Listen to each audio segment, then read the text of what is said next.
Salut salut! Bon alors je suis arrivée en France depuis quelques jours et je me suis dit que ce serait sympa de vous faire la liste de tout ce que c'est que de rentrer dans son pays natal quand on est expat. Dans cette liste il y a principalement mon vécu mais il y a aussi quelques points que j'ai pu noter de chez des amis qui sont eux aussi expats et alors je me suis dit que si ça arrivait à eux, ça devait aussi vous arriver à vous. Ça pourrait vous arriver à vous. Alors en tout premier, c'est retourner vivre chez ses parents, et c'est donc se retrouver dans sa chambre d'ado. J'ai des amis, leur chambre a été tout de suite transformée dès qu'ils sont partis. Moi la mienne n'a pas bougé, c'est un vrai mausolée aux morts, je pense que rien n'a été touché. Tout y est exactement à sa place. J'ai même encore un livre qu'on avait fait en maternelle. Ce livre a donc 27 ans. Ça c'est mon dessin. Oui, vous pouvez être impressionné. C'est faire la surprise d'arriver avant la date prévue, et je dois avouer que ça a été quand même un gros choc pour ma mère. Elle a beaucoup pleuré. C'est être un peu exhibé comme un trophée ou un soldat qui rentre de la guerre. Tout le monde veut aller te montrer pour dire « Regarde qui est revenu, ma fille est rentrée du Canada ». T'as l'impression d'avoir accompli quelque chose de grand.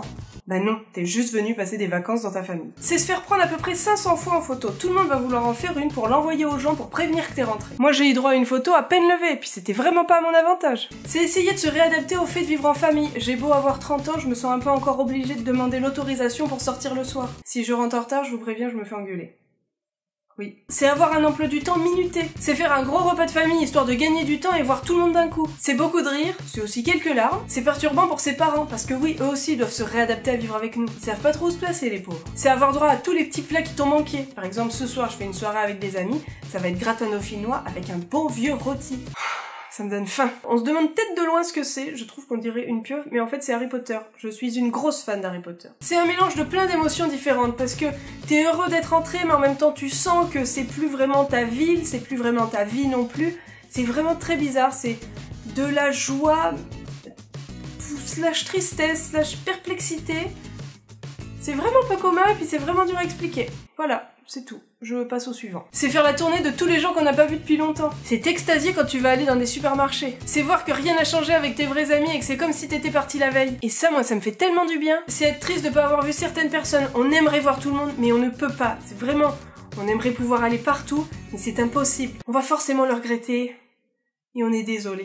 C'est redécouvrir sa ville et faire la touriste. Perso, j'ai qu'une seule envie depuis que je suis arrivée à Grenoble, c'est d'aller à la Bastille. En temps normal, je m'en foutrais, mais là, j'adorerais aller à la Bastille pour avoir la vue sur toute la ville. Je vais y arriver, faut juste que je demande à des amis de venir avec moi. C'est retrouver ces petites habitudes qu'on avait perdues ou au contraire être complètement perdu parce qu'on se rend compte que les choses ont changé. Quoi, la boulangerie elle a fermé? Mais je vais aller acheter où mon pain? C'est aller faire du shopping dans toutes les boutiques que tu trouves qu'ici. C'est payer ta bouteille de vin bien moins cher. C'est quelques larmes au moment où on doit repartir. C'est se répéter. Dis-toi qu'à chaque fois que tu vas rencontrer quelqu'un, il va te poser la même question et tu vas devoir te répéter. Tu vas à peu près dire 50 fois dans ton voyage la même chose à tout le monde. C'est pour ça qu'il vaut mieux essayer de privilégier une grosse soirée où tu le dis une bonne fois pour toutes et t'as pas à te répéter tout le temps.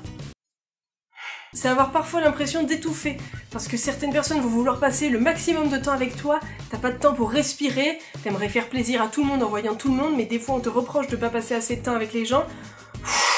C'est pas facile à gérer, je préfère vous prévenir. Mais c'est quand même cool. C'est parfois de tourner un peu en rond la journée parce que tu te rends compte que tout le monde travaille et que toi, tu sais pas trop quoi faire. Oui. Donc toutes tes soirées sont overbookées, mais tes journées... Eh ben ça dépend. C'est galérer à récupérer du décalage horaire. J'arrive pas à me coucher avant 3 h du matin. Et au Canada, on était déjà passé à l'heure d'été, mais en France, on passe 7 nuits à l'heure d'été. Donc on reprend encore une heure. C'est être super heureux d'être ici, mais c'est aussi se rendre compte que le pays dans lequel on s'est expatrié, c'est là qu'est notre vraie maison. Même si on est super heureux d'être ici. Moi, je suis super contente. Mais je me dis que ma maison, c'est pas là. Ma maison, c'est au Canada. Et au final, c'est pas vraiment des vacances parce que tu vas rentrer encore plus fatigué qu'en partant tellement tu vas avoir couru, mais tu vas avoir profité, tu vas t'être ressourcé et tu vas rentrer avec plein de souvenirs et un vrai coup de boost. Bref, voilà, ça représente tout ça pour moi. Sur ce, je vous dis à samedi prochain pour une nouvelle vidéo. En attendant, n'hésitez pas à mettre un petit pouce bleu si vous l'avez aimé. N'hésitez pas à me dire dans les commentaires si vous avez d'autres idées à rajouter à cette liste. Vous pouvez aussi me retrouver sur mes différents réseaux sociaux, partager cette vidéo et bien évidemment, vous pouvez vous abonner. Allez, bisous bisous. Ça fait tellement de bien de revoir tout le monde.